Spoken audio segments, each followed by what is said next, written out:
Okay, good morning, everybody, or at least it's morning when I'm recording this. As I mentioned in the last video, I've been going back through some like articles I wrote for magazines, but I've also been going back through some scripts I wrote for a radio show that were book reviews of international books. So usually I'm reviewing Korean novels, but I've been going back through some of those old scripts that I wrote for a radio show called EBS FM Morning Special. And one of those scripts is for, and I apologize for my pronunciation, right?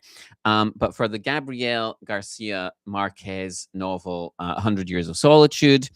And it reminded me, when the Korean novel Whale by Cheon Myeong-kwan was published, I and I'm sure many other readers, and it was mentioned in reviews at the time, reminded people of the Marquez novel. 100 Years of Solitude. So I've reviewed Whale already. I'm quite a big fan of Cheon Myeong-kwan, and I've reviewed Whale already. So I sort of put together my earlier Whale review and the script that I wrote reviewing 100 Years of Solitude for this radio show to kind of compare them. And so I've been tinkering with this for a little while, but I just sort of got fed up tinkering with it, and so this is the review that I'm doing today. So it's not a review as such; it's more a comparison of Gabriel Garcia Marquez's *100 Years of Solitude* and *Whale* by Cheon Myeong-kwan. So the Marquez novel was published back in 1967, and Whale was published in Korea in 2004. The English translation was just published in a couple of years ago in 2023. But both are, of course, very celebrated novels, and both blend the fantastical with the real to tell sweeping, multi-generational tales. And despite emerging from very different cultural backgrounds, so a fictional Colombian village and a remote Korean village. Both novels use magical realism and expansive family sagas to explore a variety of themes. So, history, power, modernization, and various other things. And Marquez's classic is a cornerstone of Latin American literature and magical realism. I remember I read an interview with Salman Rushdie a long time ago now, but and it was really about how all of the he mentioned that all of the writers, or many of the writers who get this label of magical realism applied to their work, have a kind of antipathy towards it, right? And I remember when I was an undergraduate, people would still write their thesis on magical realism, right, explaining something about magical realism, but I think it got a little bit overused. But anyway, we're still going to use it in this review today. Solitude is obviously a key work in Latin American literature, one of the key works of magical realism. And Chon's Whale, like I said, it was compared to the Marquez, masterpiece for its sort of similarly imaginative style and epic scale. So I want to sort of talk about how each of the novels employs magical realism and this multi-generational storytelling to try and talk about how they cover history, power, and modernization, right? Because I think they're kind of the interesting things to talk about with these books. And so I'll look at some of their sort of literary devices, the stylistic approach, and just try and give some brief considerations of how they reflect the cultural and historical context of their respective countries. So let's start with magical realism. So the fantastic and the mundane, right? So both Solitude and Whale are, I think, firmly rooted in this literary mode of magical realism. So wherein supernatural or fantastical events I'm always a little paranoid this isn't working. I think it is working. So where we have supernatural or fantastic, magical events are depicted alongside ordinary life as though equally real. And Solitude is often cited as a pioneering work of magical realism. It interweaves the dreamlike and surreal elements sort of seamlessly into the fabric of what is otherwise would be a realistic family chronicle. And Márquez treats the extraordinary as ordinary. So you have the ghosts that roam the Buendia household. We have a beautiful woman who floats into the sky. Rains, yellow flowers at various at one point, and many many other examples, right? But all of these things are narrated in a matter of fact tone, and what Marquez is doing is sort of stating that there is no dividing line. There's a unity between these things and the real. And he's sort of granting myths and supernatural events the same credibility as fact. And this style was influenced, and I'm sure there's endless numbers of, like I said, people who wrote their thesis about about this, right? But essentially, I think we can safely say this style was influenced by Latin American storytelling traditions, biblical, indigenous myths, folklore, superstition, all of these things, to create a world where magic is as real as everyday life. And the effect in 100 Years of Solitude is, it's very richly layered reality that captures this fantastical essence of Latin American history and imagination. I've read this book twice actually, and the last time I read it, it was for a book club. And it was several years ago here in Korea, and I remember several of the people in the book club, they did not like this book. Like, it wasn't popular in the book club. And at least a couple of people they just couldn't finish reading it. They just didn't like it at all.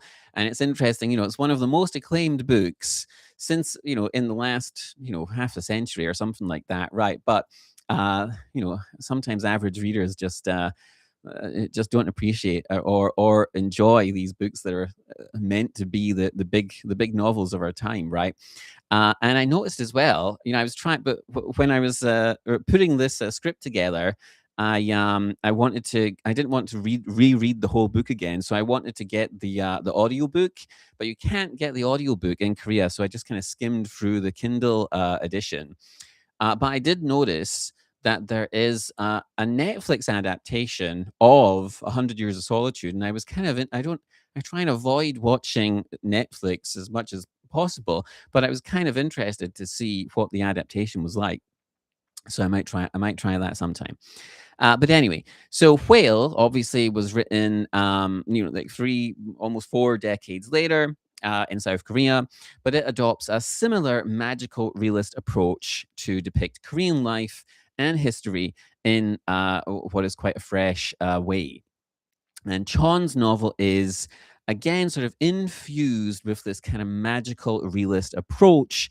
And like I said, it was compared. I'm sure I wasn't the only reader who, reading this, was thinking this is kind of like 100 Years of Solitude. And what we also see in Whale is this the familiar and the strange, the surreal, the fantastical, the magical, coexisting initially in a sort of in a remote Korean village. And but throughout the course of this, very long story, you have various sort of magical, impossible things happening. So we have a mute girl, young woman, who communicates telepathically with a retired circus elephant. There's a woman who controls an army of bees. There's a curse that affects various people in different ways, and many, many more impossible and strange things.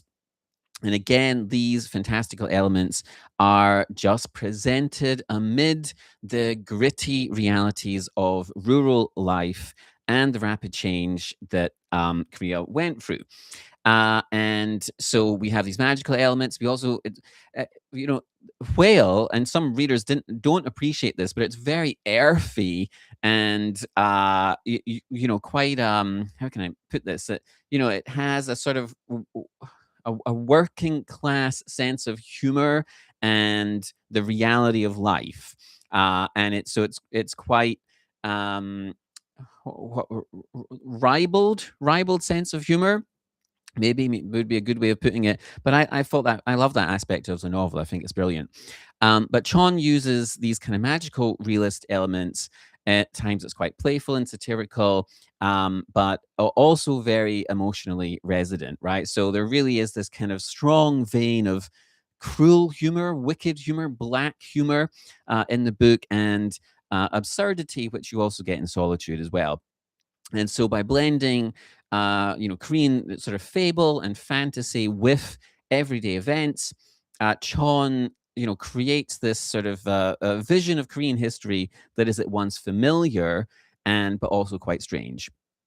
And again, what he's doing here is he's echoing the technique that Márquez uses to make these extraordinary things feel as if they're just part of the fabric of so-called ordinary life. And so both novels are kind of leveraging this magical realism to deepen their storytelling. Márquez infuses Colombian history with mythic grandeur to sort of explain the cycles of history, civilizational rise and fall. And Chon reimagines modern Korean history as a similarly wild fairy tale or fable come to life. And then another aspect of these books, which people often respond to and praise and enjoy, is the multi-generational nature of the stories. So this is a defining feature of both books. They have this multi-generational narrative range or scope, and this allows them to portray the sweep of history of the century, and the repetition of the character struggles of the very human struggles of people laboring across decades to start families or build a business or survive, or a village will grow in wealth and prosperity and then decline, and all of these kind of things. And Solitude famously chronicles 7 generations of the Buendia family in a fictional town of Masondo. And again, I'm sorry if my pronunciation is no good here. So it starts with the founding of this town to ultimately to its end, its demise. And so this multi-generational saga is central to the novel's exploration of time and of fate. And so, what I thought was a little confusing, certainly the first time I read it, is the names. Right, everybody has the same name. Right, there's all of the children. The men and the children. There's only have like 2 or 3 different names, and so there's just all these characters that have the same names. But of course, that's sort of to show how characteristics or traits recur or change or vary over time. And again, what you see with Márquez is the cyclical nature of history. And it's interesting actually. In the past few years, I've read, like just now, Peter Turchin and people like this sort of talk about these sort of different civilizational models, right? So, like the cycle of civilization and this kind of thing. But you see all of this in Márquez, right? And I shouldn't be ad-libbing. I lost what I was saying there, right?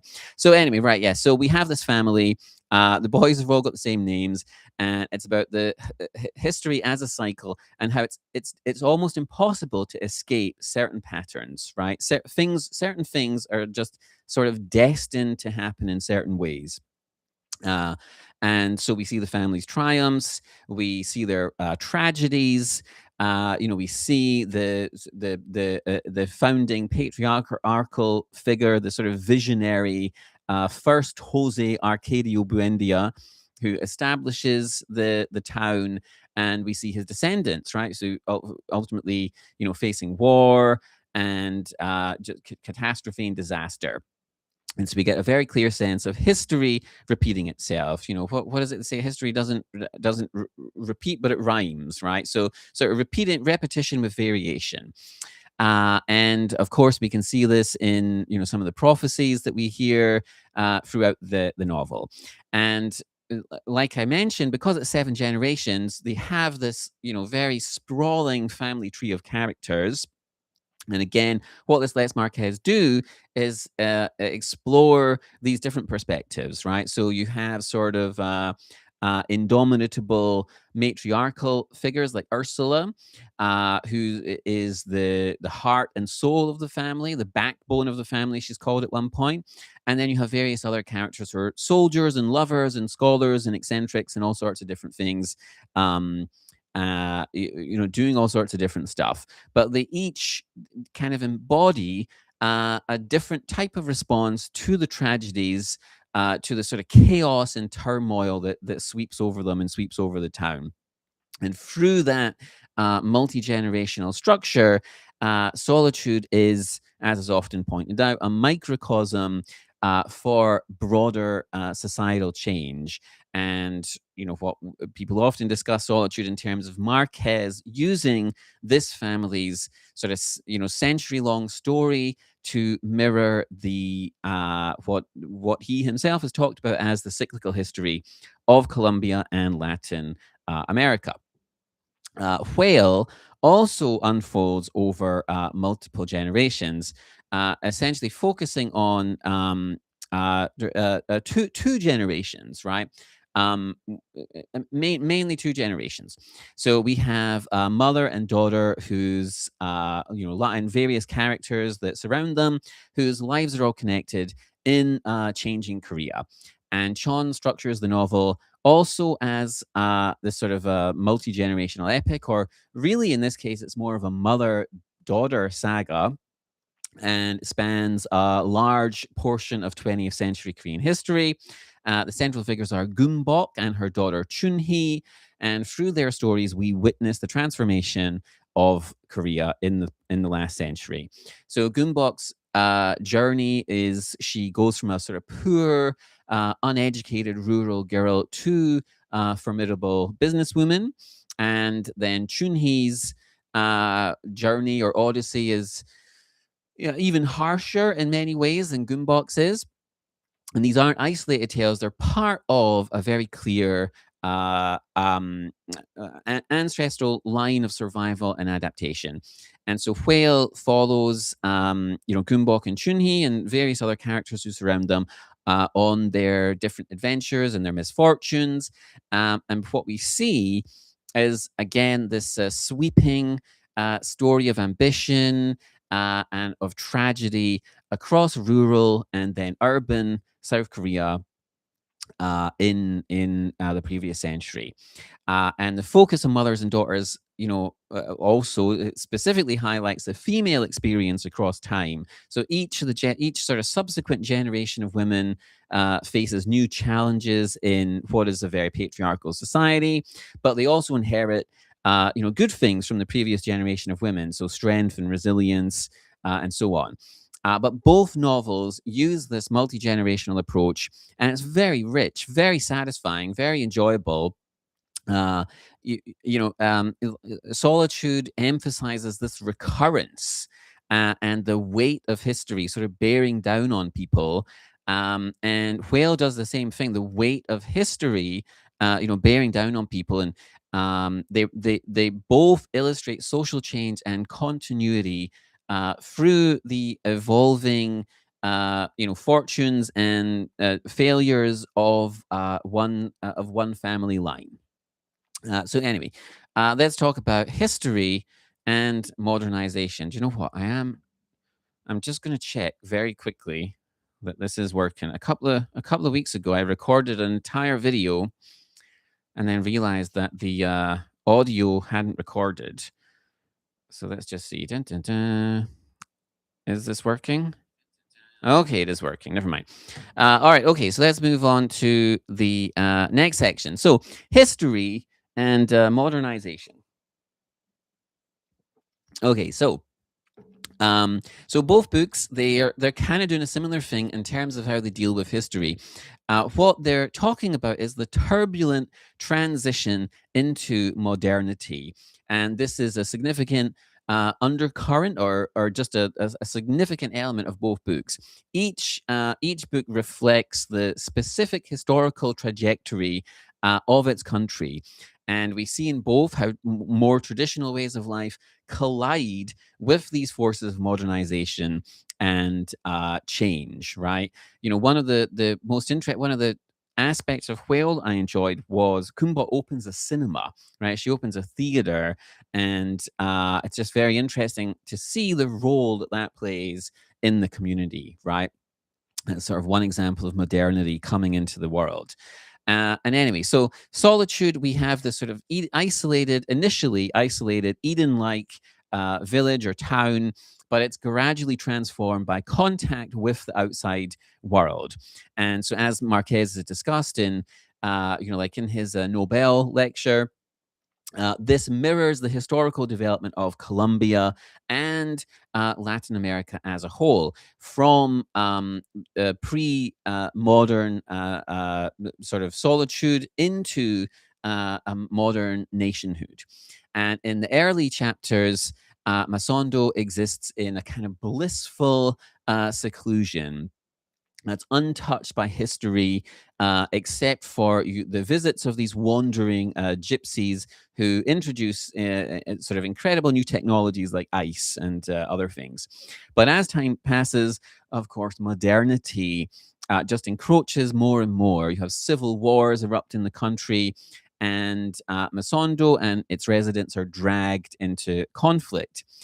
Later, you have a foreign capitalistic enterprise in the form of the banana company, the banana plantation.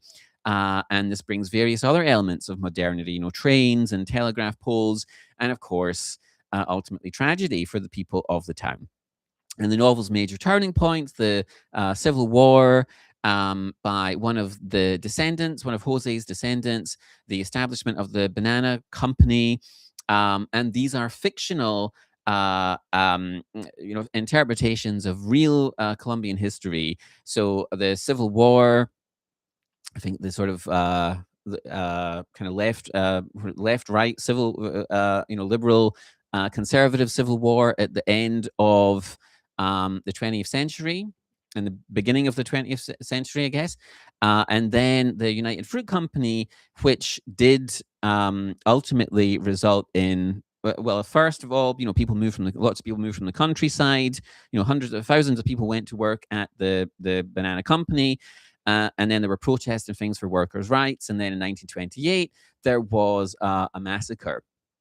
Okay, so Márquez has these sort of fictional parallel events to talk about these things. And again, what we also see here is this critique of the cycle of revolution and tyranny, right? The cycle of revolution and tyranny. So, super interesting, right? So when the town is, initially started, it's sort of this Eden-like paradise, and then the outside world comes in, and we have people trying to seek power. They rise, and then they become decadent, and they collapse, and so on, right? And so anyway, right. So we can read Solitude as an allegory for Colombia's history, and perhaps as even just a microcosm for Latin America in general, as it struggled with colonialism and this emergence into modernity. And so, of course, this novel is deeply rooted in this historical experience, and it reflects the region's political upheavals and the impact of modernization on these once isolated communities. And by the end of the novel, when the town is essentially destroyed by a hurricane, this is really the result of uncontrolled or uncontained modern progress, right? That modernity will ultimately destroy the civilization, and all that's left behind is this sort of cautionary tale that someone has written down, right?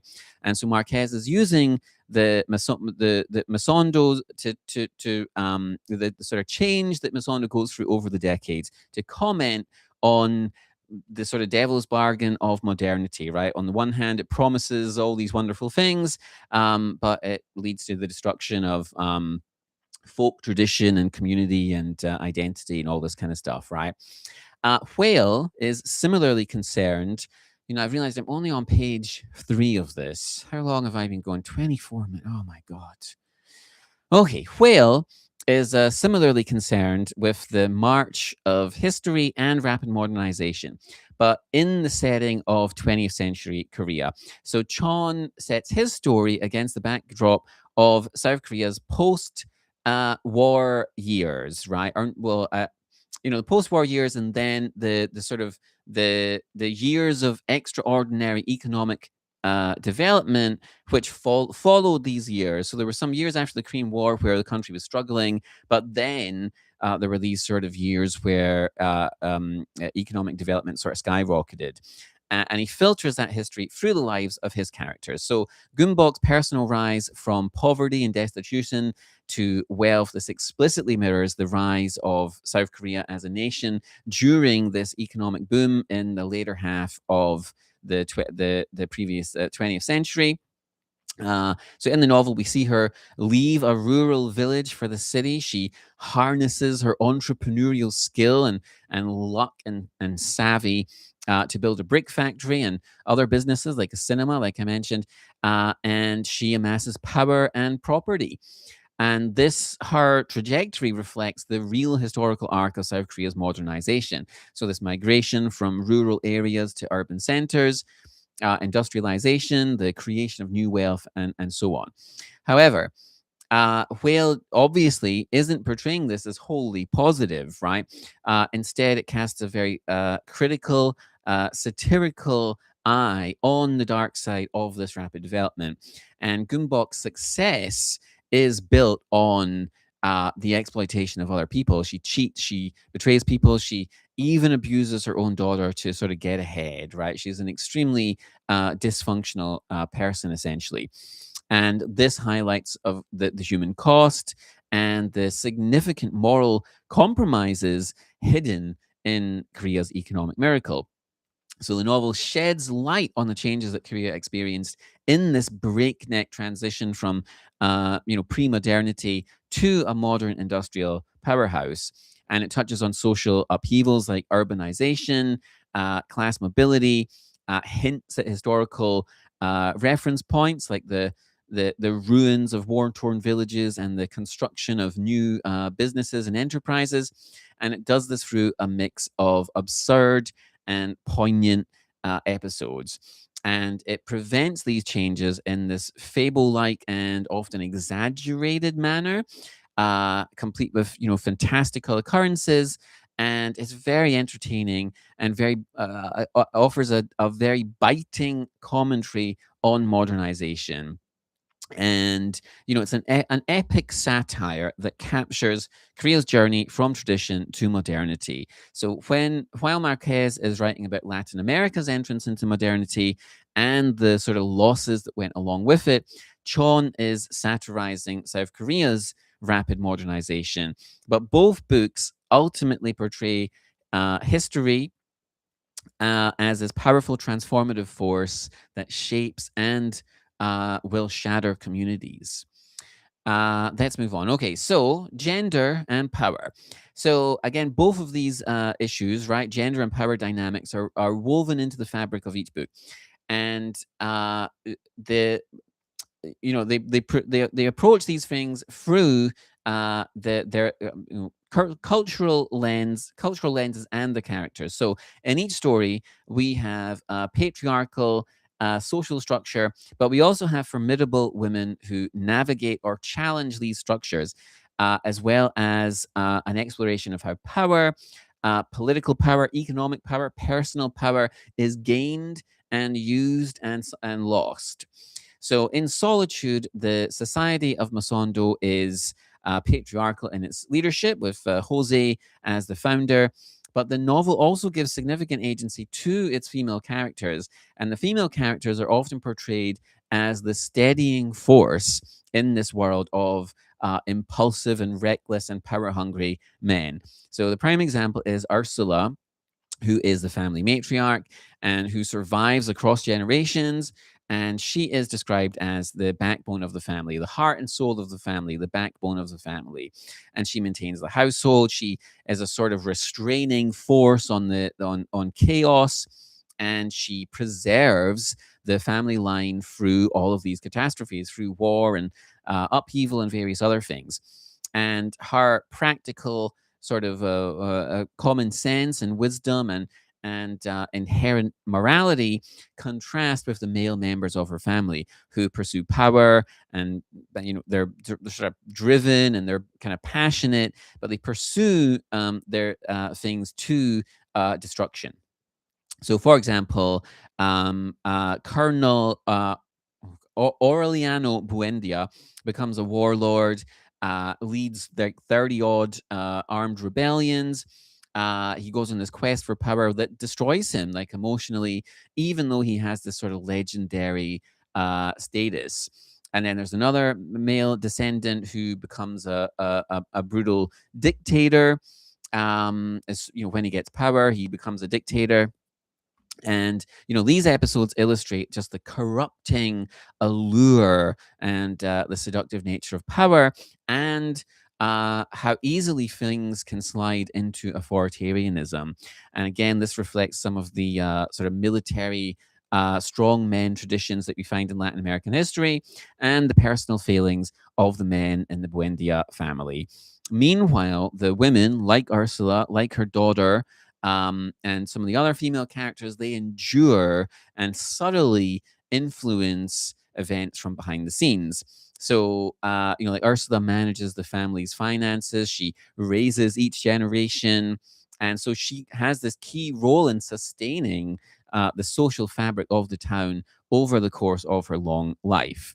And so we see the gender dynamics at work here, right? So men dominate public power, politics and warfare, conquest, but the women often exercise a more enduring, family-based and moral power that kind of holds the communities together. But we it's not kind of a simple demarcation, right? We also see the limitations placed on women. A lot of the female characters have tragic fates in love and motherhood. And we see how both genders are subject to the greater tides of fate and history. But overall, power is often portrayed here as ephemeral. Like it comes and goes, right? You'll obtain great power, but then you'll lose it, or the power will destroy you, right? And this could be the political power that turns into tyranny and then defeat. It could be the patriarchal power, which is supplanted. And so again, we see this kind of nuanced view of power in Colombian society. And maybe Marquez is suggesting that true endurance lies not in domination, but in resilience and in the traits that are embodied by Ursula and the other female characters. Hold on a second. Okay, so how does Whale tackle gender and power? So again, these are very much at the forefront of the narrative, right? We have these Korean women operating within strictly patriarchal Korean society. And the novel here, we can read Whale as a critique of this very patriarchal society that has contempt for women, right? So into this harsh environment, Gumbok is remarkable, right? She's very savvy and independent and opportunistic, but also extremely flawed, right? And over her life, Gumbok very shrewdly accumulates power. She understands power and how it functions and how to get it. So she has economic power as a landowner and as a business operator.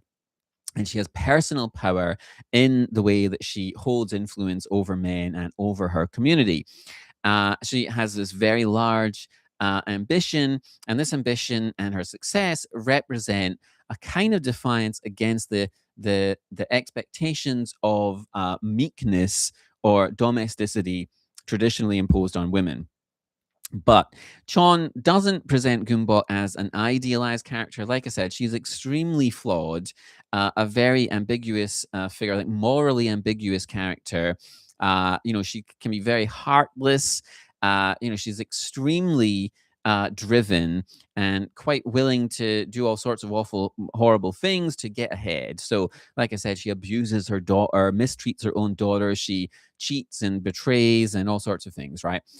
So she's a complex character, a fantastic character as well, just to read Gumbok's story.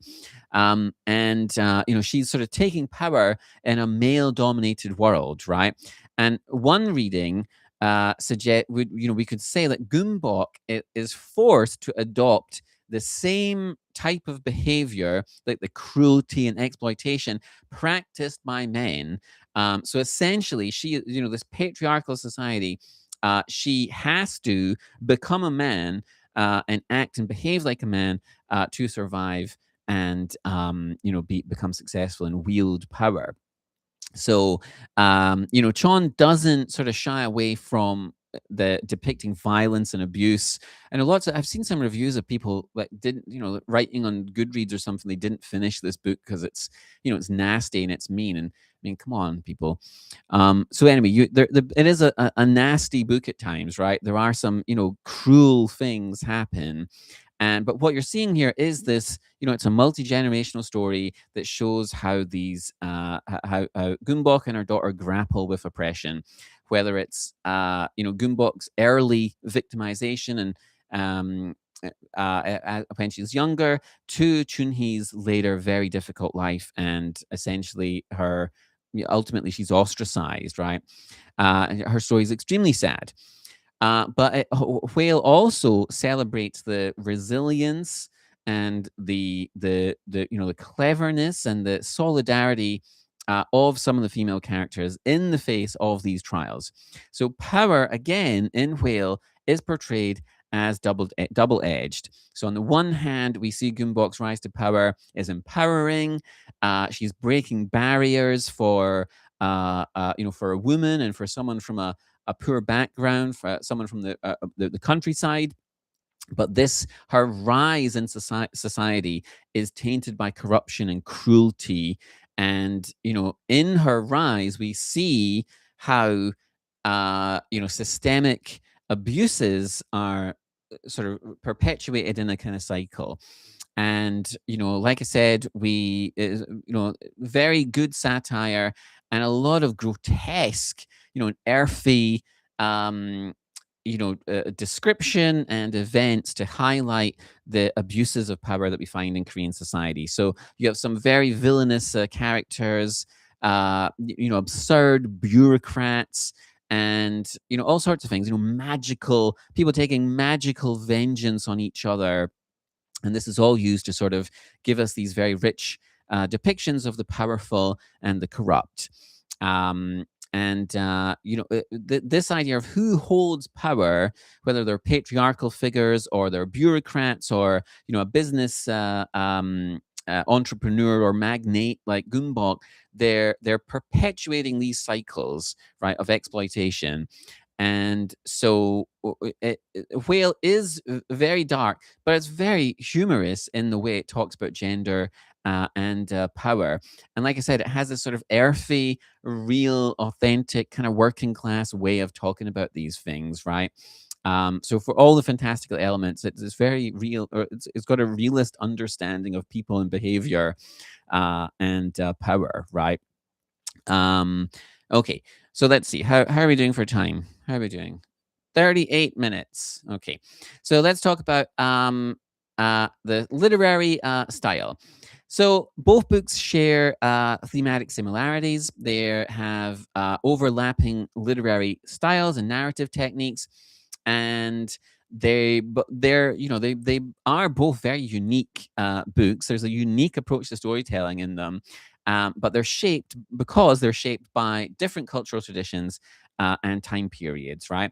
So both novels use a kind of omniscient narration, rich and descriptive prose, but the tone and the structure of each work is a bit different, right?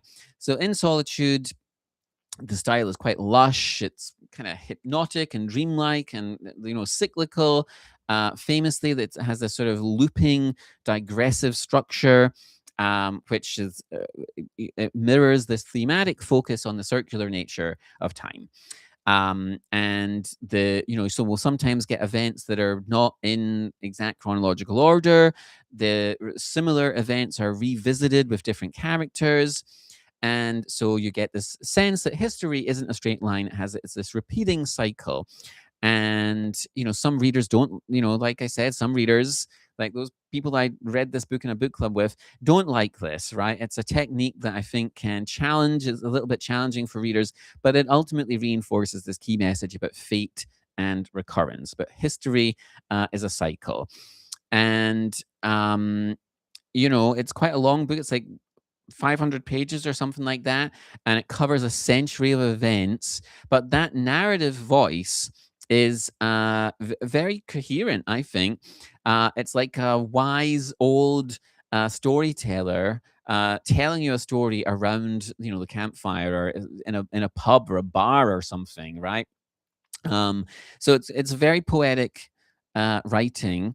It's filled with symbols, filled with foreshadowing. It has this mythic resonance. There's like these images, like sort of images of things like the yellow butterflies. There's the sort of insomnia disease that sweeps across the town at one point. Um, and there's all sorts of subtle hinting and foreshadowing, so you can sort of guess or have clues to what the family's destiny is going to be. Um, so it's a very fluid, sort of dreamlike quality in this novel, but at the same time, it is famously, it's very kind of deadpan and matter of fact, right? So and again, that combination of things, I think some readers just doesn't appeal to them, or just doesn't just doesn't work. But anyway, so that narrative approach is, like I'm sure many critics have noted, it's rooted in an oral storytelling tradition. And Márquez says this was his Colombian grandmother was one of the inspirations for this, right? And I think for the readers that this does work for, it's what makes the story so effective and believable to the reader. So it's like sitting in a pub, you know, having a couple of drinks with someone, and they're telling you this story, right? It is it works to blur fantasy and reality. So the incredible stuff just feels like an inseparable part of the saga, the historical saga. And it blends epic history, it's folklore, it's myth, it's family chronicle, it's lyrical but kind of understated. And you really feel like you've witnessed the creation of an entire, a civilization has come and gone in this story. And Cheon was doing something similar in Whale, right? It has its own distinctive atmosphere and energy, but he is combining, satire, folklore, and various Korean storytelling traditions. So again, you have this omniscient narrative voice, and it shifts, very easily between the comic and the profound and the disgusting or the grotesque. And it's a very vibrant range. You have very earthy body humor. It's very vulgar at times, but it's also has moments of beauty and surreal, magical, moving, poignant scenes as well, right? And it's extreme. I think this is one of the best Korean novels that's been translated this century. It really is fantastic. And that sort of lewd body humor is a big part of that. But again, some readers just don't seem to like it. But it's very direct at times, unflinching. It talks about violence and sex and all sorts of nasty, maybe uncomfortable things. It can be very raw, but it's authentic. And this sort of grotesque grotesque fairy tale is, I think, very entertaining, and but some, I think, very shocking, right? So you might be, laughing or smiling, and then, read something very discomforting or unpleasant. And but this is intentional, right? This is the reality of life going through significant historical changes, right? And so, structurally, whale is more linear than solitude. It roughly follows the chronological sequence of Gumbok's life and then Chunhee's life, but it just contains this vast amount of story. Again, there's lots of kind of digressions and anecdotes and of various other characters that are important and surround the two central female characters. And again, you see this influence of oral folk tales. There's almost a rhythm to the story. It has an oral quality to the narration. Again, this feels like something that you'd hear, a guy in a bar talking about, right? And it's almost like a series of tall tales or legends that have kind of been pieced together. And so it has a kind of a freewheeling, chaotic atmosphere to it as well. But you have these recurring like motifs of bricks. Bricks play an important role in the story. Like Gumbok Chunhee is a fantastic brick maker. She makes the best bricks in Korea. You have whales, like an early Gumbok sees a whale, and this becomes uh, just has a huge impact on her. She can't stop thinking about it over the course of her life. The bees, the telepathic elephant, the lady who controls the bees, and so on. And these things kind of tie the story together, right? But they're all used as part of they're all doing something in terms of social satire. Then the prose, the writing does a very good job of, like I said, evoking this earthy, lewd world, right? And again, it just makes it feel very tangible. And anyway, so the literary style is very bold, very imaginative. We get this blend of realism and fable, satire with pathos, and I think Cheon genuinely, pushes the boundaries of Korean literature by infusing it with this magical realist technique, and it's very carnivalesque kind of storytelling. And I think it seems very modern on the one hand, but also timeless in the way that he's using these sort of folklore oral traditions. I think it's a great book. Anyway, okay, how are we doing for time now? 47 minutes. Come on, okay, right, not too long. Almost done. Last section. Okay, cultural and historical reflection. So finally, thank God, each of these novels is serves as a reflection of the cultural and historical background from which it emerged. So they offer insights from Colombian history and heritage, and Whale offers insights into South Korean society and heritage. So Solitude is, of course, deeply steeped in Colombian and broader Latin American culture and history. Masondo, the fictional setting, is inspired by Marquez's hometown in Colombia. And like I mentioned, that he talks about it as a microcosm of Latin American history. And we also, there's a lot of things mixed into it, right? You've got this sort of, the indigenous Latin American mythology. You've got the local folklore and traditions, Catholic symbolism. So it's a very diverse cultural tapestry of this region. And by giving equal weight to these kind of biblical myths, you've got a great flood.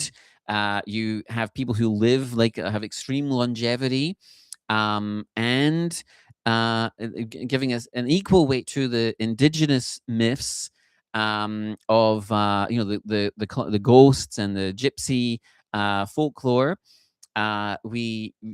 What Marquez is doing is sort of highlighting the Colombian blend of the spiritual and the historical, right? Like all of these different things, right? Catholicism and traditional folklore, they're equally important. They're all you can't really separate them out if you want to understand that civilization.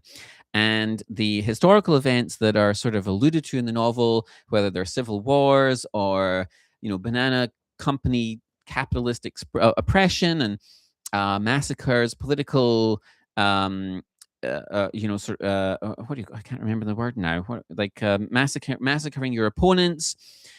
These reflect real things that have happened in Colombia, so real historical traumas. So, like I said, the Civil War, the 1928, massacre, and by extension, also the trials of post-colonial Latin American countries, grappling with foreign influence and internal strife, right? Also, that like he in his I've got a couple of quotes from his Nobel speech down here too, right? So in his Nobel speech, right? He got the Nobel Prize in 1982, and he gave a speech that people talk about a lot. You'll hear it mentioned in quite a few places. And he talks about the theme of solitude in the novel. This is about the solitude of Latin America, right? And he says this is the region was being isolated or sidelined by global powers, and that also individuals can feel a sense of solitude when they're estranged. They feel estranged by the sweep of history, right? You're just an insignificant person as history sweeps over you, right? And he sort of used his Nobel speech to frame Latin America's reality as a reality of solitude on the world stage. And of course, this is something that's mentioned in the novel, right? Races condemned to 100 years of solitude did not have a second opportunity on Earth. But in his Nobel speech, he said, Latin America neither wants nor has any reason to be a pawn without a will of its own, nor is it merely wishful thinking that its quest for independence and originality should become a Western aspiration. And then a little bit later in the speech, he says, in spite of this, to oppression, plundering, and abandonment, we respond with life. Neither floods nor plagues, famines nor cataclysms, nor even the eternal wars of century upon century have been able to subdue the persistent advantage of life over death. So, solitude, it's not just this magical family lore. It's a cultural parable of Latin America. It's an attempt to capture, the collective memory, the historical scars, and what would you say, the historical imagination, collective imagination of the region. And a lot of people will respond to this story. They think it's a universal story, but obviously I suspect, for Colombian or Latin American readers, they'll see their specific heritage here, right? Banana plantations or superstitions, whatever, right? And Whale, on the other hand, is reflecting the South Korean culture and 20th century history, and it does so in a way that is very pointed, but also sort of widescreen, panoramic. So we have South Korea's journey from a war-torn, agrarian society to a modern industrial nation, and this is the canvas which Whale is set against the backdrop of. And the novel captures the textures of Korean life from small mountain villages where we still have, shamans or shamanistic beliefs are still common. We see the rustic superstitions persisting in these places. And then we have the growing cities of the post-war era, where we see new wealth and social mobility. And obviously the book is infused with Korean cultural details and references, whether it's food. There's a lot of talk of dried fish in the beginning of the story. The oral storytelling is reminiscent of pansori, this sort of Korean folk storytelling tradition. There are historical touchstones that will be very familiar to Korean readers. The construction booms of the 70s and 80s, various other things. The character of Gumbok and pursuing her fortune and becoming an entrepreneur and a sort of business leader and industrial leader. She reflects a kind of a Korean archetype of the self-made entrepreneur during this sort of miracle on the Han River era. And this was when there were lots of individuals or specific families who lifted themselves, or maybe lifted themselves with some help from the government, out of poverty and built these massive business empires, right? But of course, there was a lot of corruption and dodgy things going on there too, right? So Whale is, filters Korea's modernization through satire, through this often, disgusting or earthy and body humor. He's obviously critiquing aspects of Korean society, like class hierarchy, gender inequality, rapid industrialization, westernization, and like the part of the novel is about the patriarchal norms of mid 20th century Korea. But Gumbok kind of upends these, but what does it cost her to sort of rebel against this? The presence of the magical elements, like communicating with the elephants, like telepathic communication, magical curses. These things are drawn from sort of Korean folk spirituality or from shamanism. So it's a distinctly Korean fantastical context. And there's also this tone of reckoning or reflection. And this is a trend that we see now in Korea, that this sort of reflection on the accelerated breakneck changes of the previous century. Was it all worth it? Is Korea going to survive? And so we have Korean history as this sort of wild journey with sort of highs of insane degrees of wealth and prosperity, and the lows of just the most abject moral decay and degeneracy. And so Whale does give this really gripping and fascinating insight into the Korean century, the Korean 20th century.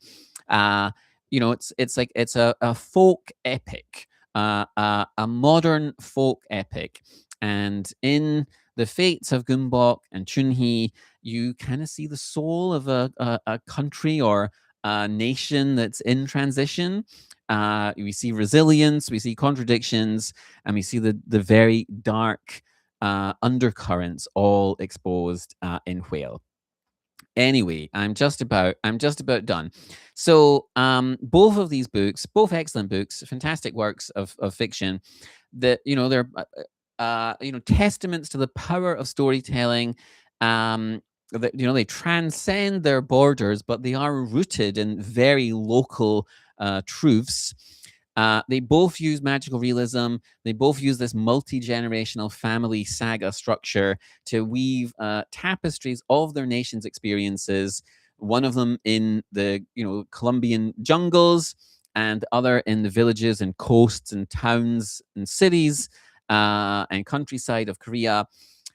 We have fantastical events, we have ordinary struggles, and through these things, we see how history and modernization shape communities and people, and how individuals shape communities and their countries, their civilization. We see how power both liberates and corrupts. We see how roles are challenged and enforced.